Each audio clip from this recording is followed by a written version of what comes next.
One of the first lawmakers to call for the memo's public release, Republican Ron DeSantis of Florida, sits on the House Foreign Affairs and Judiciary Committees. The congressman also a candidate for Florida governor right now.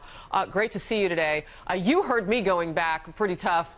I have a lot of questions. My first is, what is the takeaway that you want the American people to have first? Because you wanted this to be out there.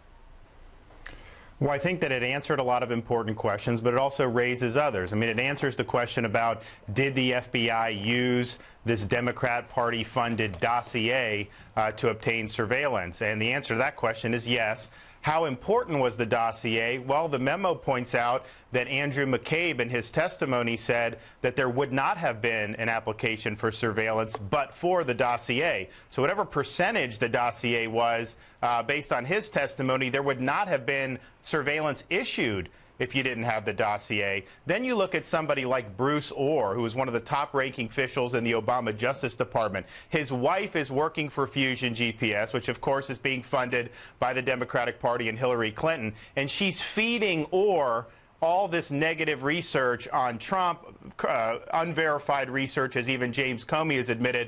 And then Orr is taking that and feeding it back into the Obama administration at Justice and at FBI. So it's a confluence of the Democratic Party, the Obama administration, Fusion GPS, the media. Shockingly, they used that Yahoo News article from September of 2016 as corroboration for the Steele dossier, but that article was based off Christopher Steele leaking to the reporter. So it's a circular logic that they're using there. So I think that there's a lot of concerns about this, and I think it's going to raise questions about, okay, why was the surveillance re-upped going forward? That stretched all the way into Trump's administration with Deputy Attorney General Rod Rosenstein. I also look at that Papadopoulos nugget that had been reported. It seemed odd to me, but the fact that that is verified. You have this anti-Trump FBI agent, Peter Strzok, who wanted an insurance policy, didn't want him to be president, and he opens up a massive federal investigation based off Papadopoulos drinking at a bar and saying that the Russians have dirt on Hillary Clinton. That is a very thin reason to start a major investigation, and it's totally conflicting with how a lack of zealousness he displayed heading the Hillary Clinton email investigation. Well, you just laid it out for us, and I want to now kind of go back in there and pick this apart. Very disturbing to know that a Yahoo News article that circled back to basically the same source that was the first on the list, which is this Christopher Steele. You know, when it comes to this president and what he has said widely about the media, how does this fit in your view when you hear, and we haven't talked with Yahoo News, so I don't know that they knew that this was part of the investigation, but what are your thoughts on that? Well, I think the interesting thing about this memo is a lot of the journalists in Washington, they were basically against releasing this. I mean, they were saying this is nothing, this is not right, all this.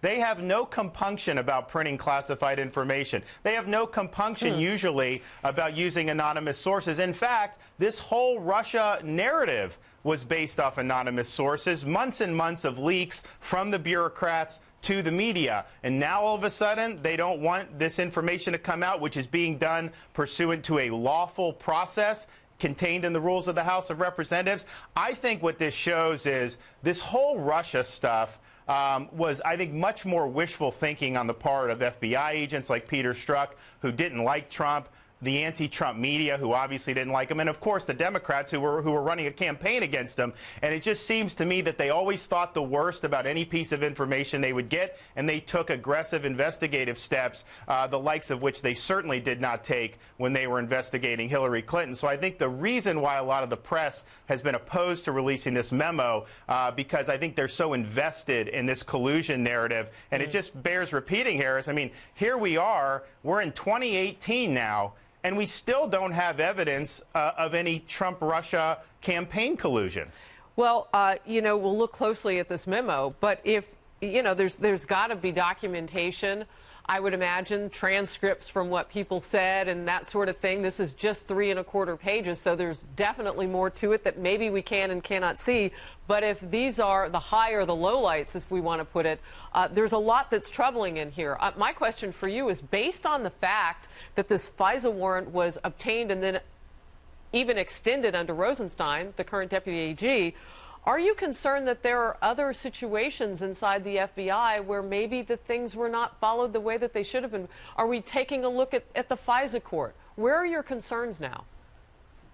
Well, it may be, but I would say I think that the actions of somebody like Peter Strzok were so atypical of what a traditional FBI agent would be doing. I mean, what he was doing, the things he was saying about Donald Trump with Lisa Page, the fact that he's engaged in this affair with Lisa Page when he's a top counterintelligence official was reckless. So I think we may need to look at that. But I think a lot of the questions and a lot of the troubling things we've seen really can be traced back to the biases that people like Peter Strzok displayed. And that's been the whole troubling thing about this whole thing.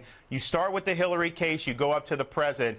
Any questionable actions almost always dovetailed with the biases that have been evinced by people like Strzok. Remember, he texted Lisa Page back and forth, and they were saying, oh, you don't want to go in and interrogate Hillary with guns blazing. She could be the next president. And he's like, oh, yeah, I agree. We don't want to do that. That is not how they handled this surveillance with the Trump campaign. They used thin gruel to get it. It very well may have been very improper, but at a minimum, it was very, very weak. All right, so the public has seen it now. What's the end game, real quickly? What would you like to see happen here? Are there going to be people who lose their jobs?